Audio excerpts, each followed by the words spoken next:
Entrepreneurs, it has been a while since we went into the world of finance, but the wait is over.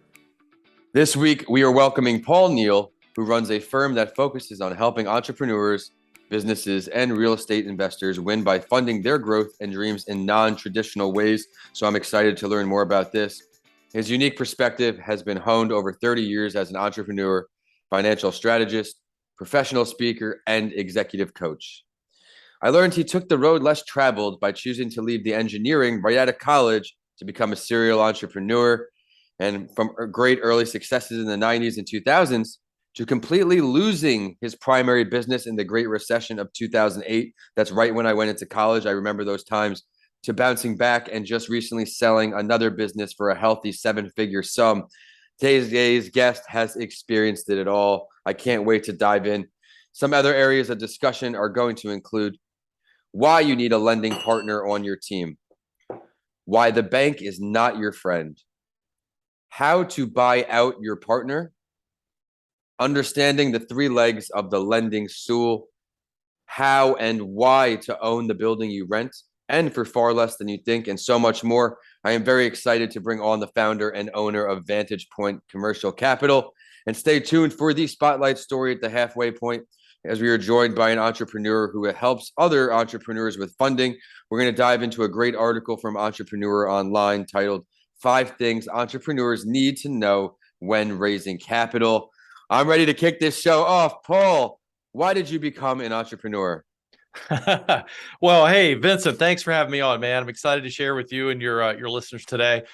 So, why did I become an entrepreneur? It's really, I didn't wake up one day, was born saying, "Hey, I'm gonna build businesses when I grow up." It was more about the road that I didn't want to travel. So Yes. I was pretty good in math and science in school, and always thought I was going to be an engineer because I was creative, and that's what my dad did, and that's what I went off to school to study. And the best thing happened to me along the way. I took a job during school. The school I went to had a co-op program, so basically you'd be in school for a semester or two, then you'd work for a semester, and then back and forth. And so it was at that point that I figured out that I really did not like the constraints of a 9 to 5 kind of job. And I always had big dreams and desires and things I wanted to pursue. In fact, it's funny, my wife now, who was my girlfriend back in the day, used to laugh because she would come over, and I had a picture on my wall as a teenager. It was a Porsche 911, and a picture of Arnold Schwarzenegger all buffed up, and great 16, 18-year-old, right? And so she's like, "Man, this guy's going somewhere. He's got big dreams." And then when I started working, I realized that I didn't see that coming to fruition in that path, and I didn't really the environment was kind of stifling. And so it was that point that I felt like there was a different path that I wanted to take, ultimately. This segment is sponsored by Bedrock Business Builders, a small business startup specialist. Start, build, manage. I'm there with you. I went to school for finance, and I share this from time to time. I wanted that corner office with the job title and the money. And then once I got a small taste of it, other areas of my life were very unfulfilled, and I was not very happy or motivated at this job. I felt like I was more capable of the few tasks I was given.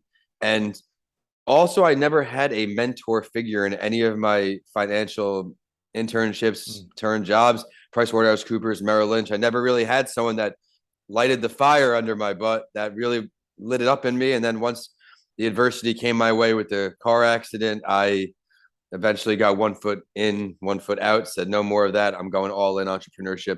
And that's led me to this great conversation today with Paul Neal by launching That Entrepreneur Show. Welcome back, everyone. And Paul, thank you for starting us off. I am Vincent A. Lancy, and I'm very excited for this show. As I mentioned in the beginning, we're going to talk a lot about raising capital. And that goes for someone who has a business or wants to start a business. These are great things just to know so you can be prepared. In entrepreneurship, being prepared is half the battle, I've found. But let's kick off the show here, Paul. What is one of your greatest lessons learned in entrepreneurship? You've had a very, very storied career. I'm looking forward to this one. I think that reflecting over it, I've had 6 or 7 businesses in my career, and again, I've had some winners, some losers. Yep. And I think that the biggest takeaway I can bring to the table is you have to be flexible. I think that's maybe one of my gifts. Everyone has certain gifts, but being able to not be a chameleon, but to be able to reinvent yourself and adjust and be, the market doesn't really care what you want. And I learned that the hard way. So you have to adjust, to build. So I've always tried to build businesses that would support my life as opposed to making my life, my business, my life. Yes. And so I'm all, as the world has changed, my first business started in 1990. So it's changed a lot. Right. And so, back then we had these things called fax machines, which you probably don't even know about anymore. Right. Yeah. We had a fax machine at my house. Yep. Yeah. So anyway, the world's changed a lot. And so you have to adjust with it. And so what might be a winning idea today might not be a winning idea 2 years from now. And so the converse of that is the opportunity opens that, maybe you don't have the idea right now that's going to be your winner, but maybe next week you will. Maybe something will happen, an opportunity will pop. And I've always tried to think about, what can I do next? How can I do something better? What's the next direction for me? Just to try to stay creative. So I think really reinventing, being never getting comfortable in your position, because if you do get some modicum of success, it's easy to kind of get comfortable. And that's I think Brian Tracy called the comfort zone the danger zone. Yeah. Because that's really what it is. Yes, and that happened to me. I learned early learning lesson. I got comfortable after my first larger check where I didn't take my foot off the gas. I just didn't pursue the next opportunity. It was one of those things where now I learned, okay, you close one deal, you still work on the next one right away. I took too much time in between. I got a lot of podcast recordings, got a lot of writing done. But as far as monetizing, it was still an early lesson learned as I was transitioning the passion to a business. So that's great advice there, Paul. Thank you for that. I'd like to talk about your business, though, more. Let's talk more about your current business. So Vantage Point Commercial Capital. So we focus in 3 areas: commercial real estate, business acquisitions, and growth capital. We're really focused in on the we don't do a whole lot with startups. Really, we're in the $1 million to $30 million revenue range is where we focus, and do a lot of commercial real estate and business acquisition funding. And it's been fun helping business owners build wealth in those areas. Not just to because once you get a business up and running and now you have some cash flow, now it's like, what do I do with this cash flow? How can I reinvest it to make my business better, to start creating some wealth through the real estate, through maybe acquiring other businesses or growth that way. And it's been a lot of fun. Finding new ways to grow, that's something that's exciting for me as I progress in this journey, finding what's next. And for me, all of the activities related to the hit and run I was with is one part of my life, and it hasn't even fully flourished yet. But for me, it's almost more important what the next chapter is, something that's completely separate. So I have my mind in a million places, like I'm sure you do. 7 businesses already, the true entrepreneurial spirit. But before we get to that spotlight story, I want to ask you, what are 2 of the more challenging areas of entrepreneurship? Something to help out everyone listening on. Well, you just talked about it. So, all the ideas that are churning downstream for you. I think the biggest challenge that entrepreneurs are creative, by nature. It's we want to grow things. We want to, we're the modern day alchemists, right? We want to turn lead into gold, and we always have these ideas, and that's great. But at the same time, it's like planting a bunch of seeds at the surface level and then digging them up. So I think the 2 biggest issues are focus and discipline. Discipline is most people, they recoil at the thought of discipline, because discipline implies pain and monotony and whatnot, and it does. But really, but disciplining areas of your life creates more freedom and flexibility, because if you discipline yourself to do the things that are the most important things, so you can focus on and identify what are the key things, where do I invest my time. We could have a whole conversation about the Pareto Principle and the 80-20 rule, and it's like, what are the key things that I can do to bring the most value? That's where I need to spend my time day in and day out, focusing, disciplined. And then outside of that, I have a lot of flexibility to be undisciplined because I know I'm getting the principal Right. things done. But I think those are the two things, and those are the areas that, being an entrepreneur, it's easy to chase the rabbit down the hole. It's easy to chase the new shining object. Every day we're getting in our email some new cool piece of technology that's going to transform everything for us. The silver bullet, right? Just we're the answer you've been waiting for. Just build this funnel, just do this. And the reality is, all of it may work a little bit, but the reality of the matter is, it's really, the key thing is, can you block? Can you tackle? Can you catch the ball? And I say these things because my team is horrible in all three of those areas. So, it's like, if they could just get that stuff worked out, then I think, they'll start winning some games. And at the end of the day, until you get that right, you might get lucky here or there, but you're not going to build a sustainable business. So, and I would say, business is just one aspect of your life. And I think that, for me personally, one of the ways, because I don't think I was a greatly disciplined youth. I really wasn't. But I learned to become disciplined through areas outside of business. Like, I started running, and I started having quiet time every day and focus, and it just doing some things that forced me to, fill this time consistently, regularly, and then that bleeds over into the business world. Like, okay, I can apply the same skill here to, my number one activity that I need to spend my time on. I love that, applying the skills you learned here and transitioning them over. And it goes both ways, I think. And that's the beauty of entrepreneurship, always finding ways to grow in the least expected places, sometimes for me. But I think now it is a great time to hop in the spotlight story. We have an all-star on the show today, leadership expert. Now we're going to look at raising capital here, and then bring Paul back on to get his take on it. The article is titled 5 Things Entrepreneurs Need to Know When Raising Capital. Again, it is from Entrepreneur Online. And here's how it starts. In the US, 2021 has been a record-shattering year for entrepreneurship. The number of entrepreneurs has soared as people seek out new jobs and more fulfillment in their careers and lives. This is post-COVID. A lot of people can agree with this. Crunchbase reported that venture capital funding went through the roof in the first half of the year, $288 billion invested globally, surpassing the already unprecedented second half of 2020 by nearly $110 billion. This is great news for most entrepreneurs who have traditionally dipped into their own savings to get businesses up and running. The average small business requires 10 grand in startup capital, according to the Wells Fargo Small Business Index. But in reality, most start out with less than 5 grand, meaning their personal networks aren't enough and additional capital is necessary. We're going to talk about a few of these 5 things. And the first one is determine if your idea is viable. Before you even think about fundraising, these are steps you should take to understand the industry you're entering and determine if the idea is feasible.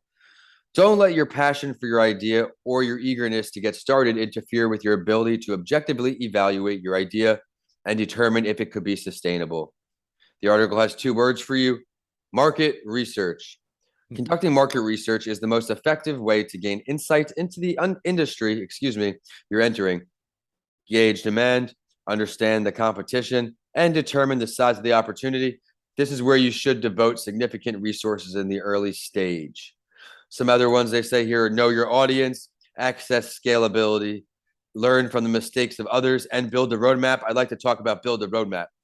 If you want to compel investors to put their money and faith in your business, you'll need to create a detailed business plan.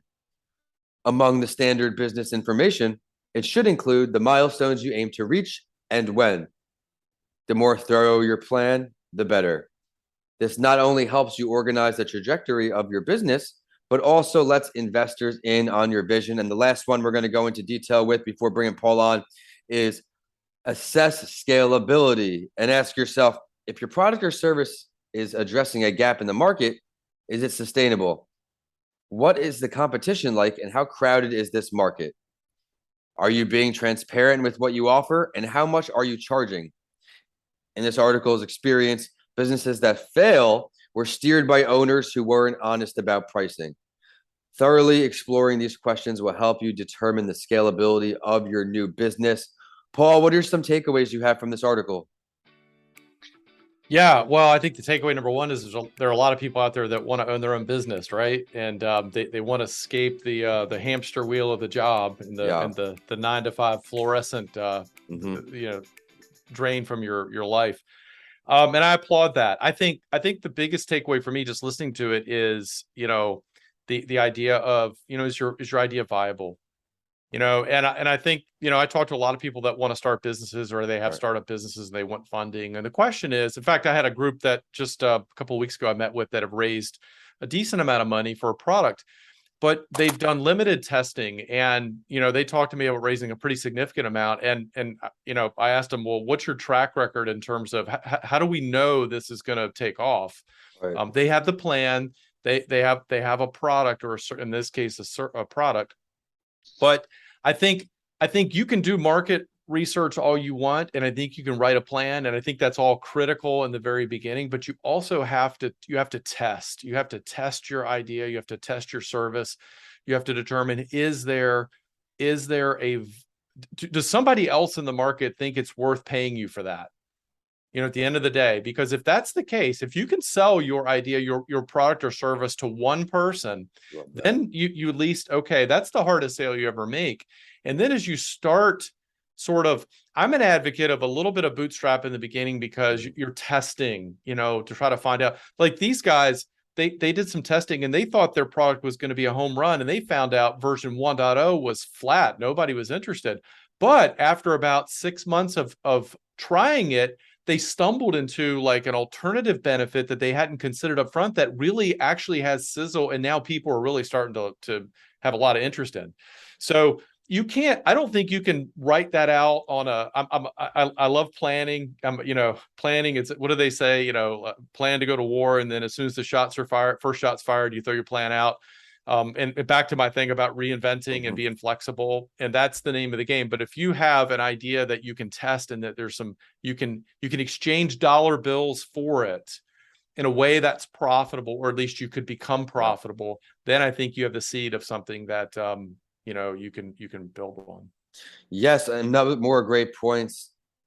Test your product, test your service, and it may be overlooked, but now that's a great example you just gave about firsthand experience out there. Paul does great work. You may be interested in his services. Stick around to the end of the show. He's going to share where to find him, where to find all he does, how to contact him, and more. But first, it's a great time for the show because we get to learn from Paul to help you. If you can recommend one book, app, workshop, tool, anything that helps you succeed as an entrepreneur that can help our audience, what you offer. Yeah. I was thinking about that. So I think one of the most impactful books that I've read in the last year, which is really an interesting philosophical shift for me, is a book called Go for No by Richard Fenton. And the reason I like it is because everyone is geared to, particularly if you're an entrepreneur, you want to win, right? We want to make that sale. We want to get that check. But philosophically, if we can align ourselves, because we know there's going to be a certain number of no's before you get every yes. And instead of being afraid of the no, where most of us are an entrepreneur, because we're afraid of being somebody rejecting our idea or a business, whatever, but flip the script and say, no, this week I'm setting out to get 10 no's, or I'm getting 20 no's. And because out of that, I know I'm going to get some yeses. And the other thing is, if I get a yes after like 2 or 3 no's, I've already committed to get another 15 no's for the week. So how many more yeses could I get versus stopping early? It's just it's a fast read. You can probably read it in an hour. And I think he has workshops and training and so forth as a partner. I think his wife that they do this. But I just thought that was a really interesting way to approach, this idea of sales for an entrepreneur, which is critical, because you're going to be the number one salesperson of your business if you're an entrepreneur, right? I love that. I had to put that in the show notes when this goes live.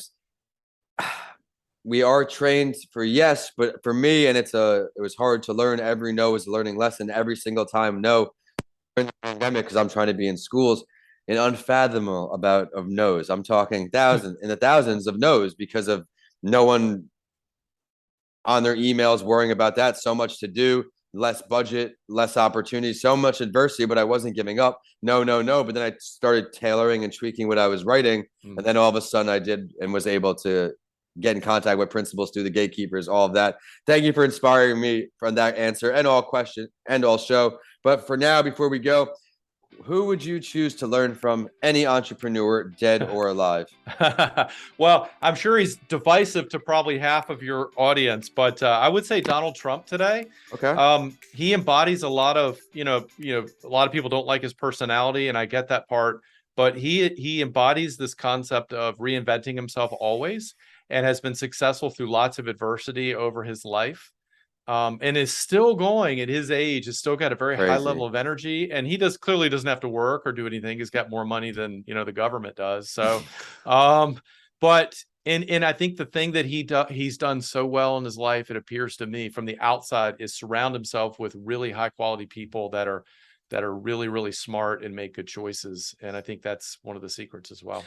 Surrounding yourself with the people to help you succeed. Find people to turn your weaknesses into strengths. Always ask questions, learn from others. Love it. Thank you, Paul, for a great show. It has been lights out. Where can everybody find you online?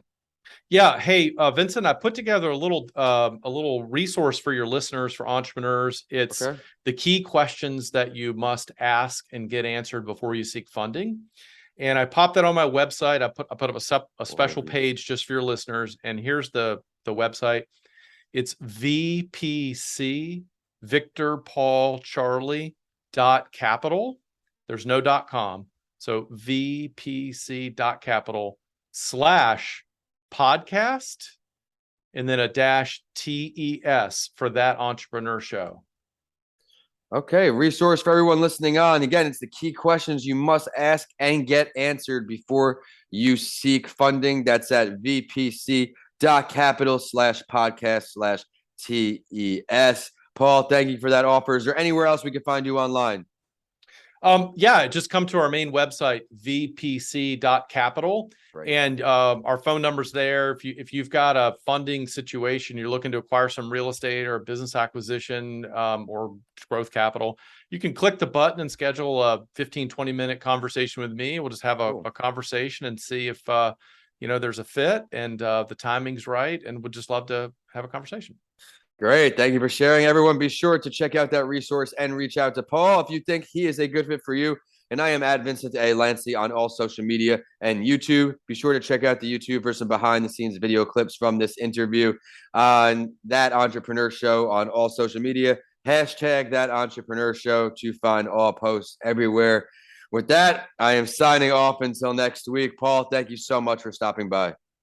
Vincent, thanks. I had a blast. Me too. Thank you, Paul.